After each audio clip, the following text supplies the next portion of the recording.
Okay, good day sa lahat. So next end line, another project na as is converted natin. So Spasya Custom MK32S 4x2. So ito yung unit na Spasya. So nung nakaraan naka-release tayo ng ganitong unit, and then ito na naman yung isang unit natin na MK32. So thank you sir, at lagi kayong nanood na mga vlog natin sa ating mga gawa. So miyaw conversion na tong isang klaseng unit na to. So hindi talaga masayang, hindi niya sinayang talaga yung pera niya na ma-convert sa all stock. So all stock na lahat ng sistema. So yan, meron na tayo na release na isang unit na as is converted. So ito na naman yung next in line na as is converted. So katapos lang kasi ng isang as is converted na drop side, saka yung ganitong unit tapos na. So yan, meron na naman isang next project na as is converted with registration, saka PMS yung engine, and then naka-detail na. So add-on na lang kung magpa-refinish sa mga guntong or sa dashboard, wala nang iisipin. So basta isipin natin surplus yung unit. So hindi porkig surplus is ganyan na yan. Medyo lutay-lutay pa yan na makikita nyo, pero pag na-build na natin to at ma-set up ng maayos na miyaw conversion, so sulit na sulit. So hindi talaga masasayang yung original stock ng ating minivan or ganitong klaseng sasakyan. Super sulit na unit na to, super hinog. And then recommended unit ito kasi hindi mahirap sa parts. And then medyo malaki talaga siya, hindi sulit sa budget. So cute sa inyong nakikita, pero malaki siya sa loob. So napakaganda. So recommended MK32. So budget meal na unit, and then napaka powerful ng engine na to. Dual BBTI na yung engine na to. Saka yan, super ganda. Naka-projector, and then lagyan na lang magandang gulong. Yan, sulit na yan. So yan, grabe. Congrats sa owner.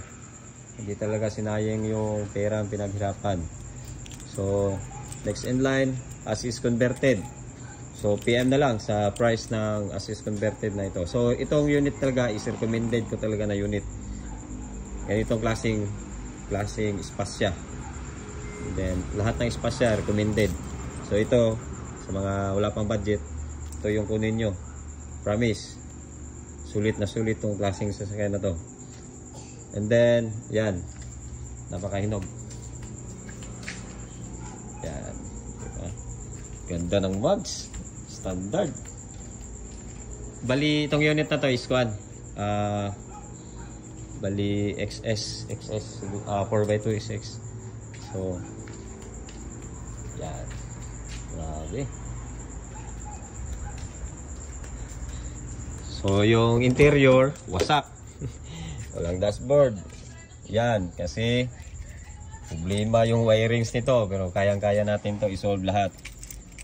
Then actually na-solve na pala, kasi meron tayong i-fix na mga harness na anong nangyari dito. So dahil sa pag-unload, pag-chop-chop, daming naging problema. So naayos natin, pero gumastos. Okay lang basta naayos natin. Pero lutay-lutay pa yung mga harness, no? Kita nyo? Yan. Dami. So pa. Yan. So waskag ang kahintang kasi i-trouble namin, inayos namin yung unit. So yan na yan. So congrats sa owner. So para niwala, all clear na yan. So ito pala, hindi pala ito kinuha ng mga ibang dealer kasi yun nga, mayroong problema. So daming problema sa unit, palyado. Tapos nagkagulo pa yung unit. Pero pag nakita natin na kaya lang. So hindi tayo natatakot. takot siguro tayo kung pero mayroon naman parts talaga. So yan, start natin para makita ng lahat. So yan, hello. So nung nakaraan, daming umilaw na mga problema. Tapos palyado, walang magandang andar. Tapos yan, overtime natin, i-fix natin yung problem. So start natin kung clear na ba lahat. So dito pa lang, assist pa lang, cleared na yung panel board. Yan. So nakikita nyo, clear na. Airbag normal, foot brake release, yan, naka-open. So ito hindi normal kasi empty. So pagkuha namin ito, daming fault talaga. So yan, daming umatras sila nito. So hindi na alam, high-end tong unit na to. Hindi pinansin kasi problemado. So yan, pagsabi natin electrical, so hindi natin na isipin, hindi natin tsamba-tsamba lang talaga yung paggagawa. So ipopost ko lang yung nangyari sa unit na to. So kita nyo, lutay-lutay, waskag, yan, trouble lahat. Stress, problem solved. So clearly naman, wala nang, hindi na matatakot si owner regarding sa problem ng unit niya. So ito na yan. So di ba? Solve na yung problema. Yan. So i-backlash namin. So yan, clearly wala nang nangyaring abnormalities sa unit na to. Kasi yun nga. Yan, ganyan ang andar. Oh. Yan. So ito yung nangyari sa unit niya. Ang dami mga fault code. So nakikita nyo, yan yung nangyari sa sa unit niya. Palyado, ang daming lumabas, abnormalities. Wala pang yan sa baba. Bali yung steering niya, ABS niya, RVS niya, abnormal brake system, palyado, walang negative yung part niya, walang signal, so wala. So ngayon andito na, yan na yung bago niya setup.